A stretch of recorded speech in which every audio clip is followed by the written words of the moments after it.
देखिए अमीर साहब, मोदी तो एक ऐसा दुश्मन है जो सामने हमें नजर आ रहा है और 75 साल से हम उसके साथ निपट रहे हैं। को हमें उससे खौफ तो नहीं है ना। अल्लाह का फजल है, हमने जंगें लड़ी हैं। आज 4 कैडेट फाइनली भाई उनको सर्टिफिकेट मिल गया। अफगानिस्तान ने स्पेशली इस बात का शुक्रिया अदा भारत ने किया कि आपका बहुत बहुत शुक्रिया कि आप लोगों ने हमारे इन सैनिकों को कैडेट्स को ट्रेन किया। महंगाई पाकिस्तान जब से कायम हुआ है तब से लेके आज तक सबसे ज्यादा 38% महंगाई है। आलू 108, आटा 99 और गंदम तकरीबन 95% महंगी हुई है पिछले एक साल में आपके दौरे हुकूमत में। अंडे 90%, चावल 85%, दाल माश 58% महंगी हुई है एक साल में। You have to raise money has to come from somewhere. अगर आईएमएफ और वर्ल्ड बैंक, आईएमएफ क्या कहते हैं कि मैं अगर 1.6 दे भी दूं और आपकी जो कर्जे की सिलसिला शुरू भी हो जाए तो माल इतना चाहिए, 27 अरब चाहिए हमें अगले साल में, तो वो कहां से आएगा? अगर हमारे डोनर्स जो हैं, जिनमें सबसे बड़ा चाइना है, जिसमें सऊदी अरब है, जिसमें यूएई है, अगर वो फैसला कर लें कि हमारा बाजू थामना है उन्होंने, तो हम तो आने वाले तमाम अदवार के लिए लानत भेज देंगे आईएमएफ पर। और भाई ये चाइना में मस्जिद जला दी है, अब कहाँ हो? वो फजलुर रहमान साहब जो पूरी टीम लेके बाहर आ जाते हैं सड़कों के ऊपर, कहाँ हो? अब क्यों नहीं बोल रहे? ये इंडिया में नहीं हुआ इसलिए। देखो एक अफगानिस्तान जिसको दुनिया नहीं पूछती, उसको दुनिया को नहीं गले लगाती, लेकिन भारत उनको गले लगा, उनको ट्रेनिंग दे रहा है, उनकी आर्मी को भारत ट्रेनिंग कह रहा है, उनको खड़ा कर रहा है, अपने कदमों पे उनको खड़ा कर रहा है। भारत एप्पल बना रहा है, असला बेच रहा है अफ्रीकन कंट्रीज को। ताइवान पे पहले उनकी नजर है कि अगर चाइना ने वहां अटैक किया तो सारे ताइवान वाले आके चिप सारे कंप्यूटर के भारत में बनाएंगे। हमें अब भी पता लग रहा है आहिस्ता कि आखिर क्यों इतना मोहब्बत करते हैं भारत से। इस वजह से कि भारत के इतने बड़े एहसान है उन पर कि भाई बंदा क्या बात करे तो क्या ना करे, बंदा अगर बात करने बैठे तो शाम हो जाए।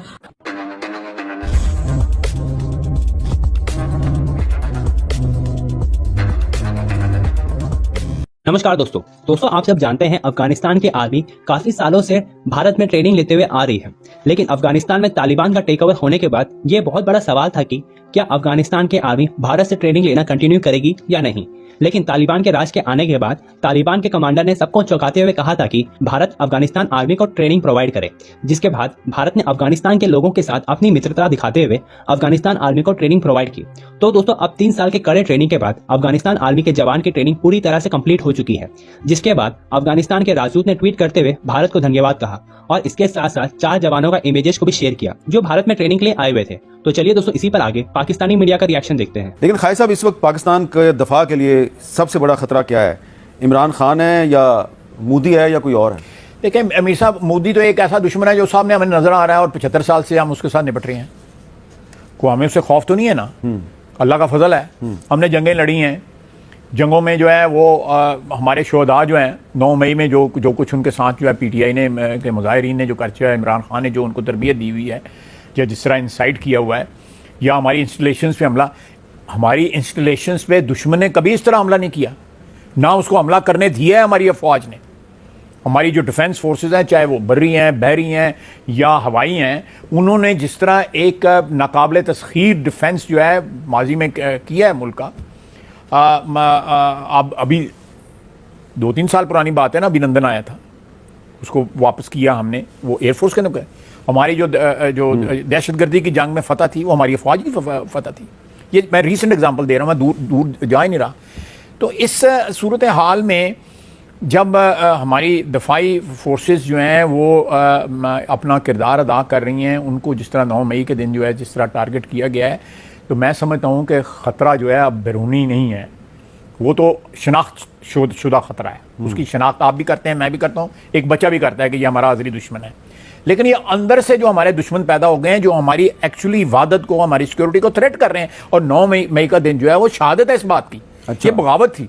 अच्छा, बगावत थी। बिल्कुल, मैंने आज नहीं, मैंने अगले दिन भी आपके प्रोग्राम में कहा है, ये म्यूटनी थी, ये बगावत थी और बगावत नाकाम हुई है। अब मुझे बताएं कि तारीख में जब बगावत नाकाम होती है तो फिर क्या होता है, आप मुझे बता दें। अच्छा। आज आवाम से मैं जरा सामने होकर बातें करता हूँ और मैं इन्हें बताता हूँ कि जेन्युइन बात क्या है। सारी जिंदगी और हमेशा मुझे जो आप इल्जामात लगाते रहे हो कि हिंदुओं के बारे में बात करता है, ये इंडिया का यार है, ये मोदी का यार है, ये गद्दार है। भाई साहब आज से इंडिया की बात करनी छोड़ते हैं हम लोग। हम करते हैं मुसलमानों की बातें यार।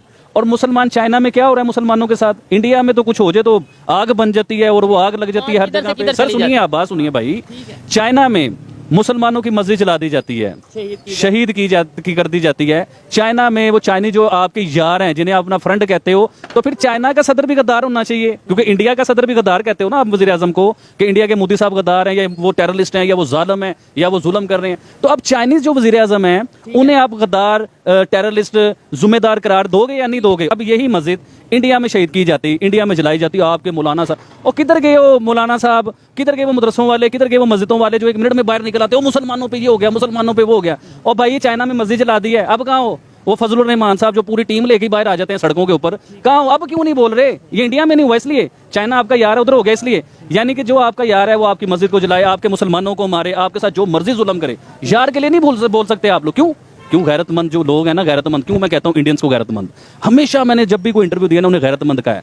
भाई आपकी इंडिया के तोबा नौजबिल, मैं वैसे एक एग्जांपल दे रहा हूँ, इंडिया के किसी मंदिर को हाथ लगा के दिखाओ, वो आपको बताते हैं, चाहे वो पाकिस्तान में मंदिर हो, चाहे वो यूरोप में हो, चाहे लंदन में हो, आपकी मस्जिद इंडिया में जले तो आप चीखें मारते हो, आप सड़कों पे, मौलाना साहब कश्मीर डे मनाने आ जाते हैं सड़कों के ऊपर, पता नहीं क्या करने आ जाते हैं।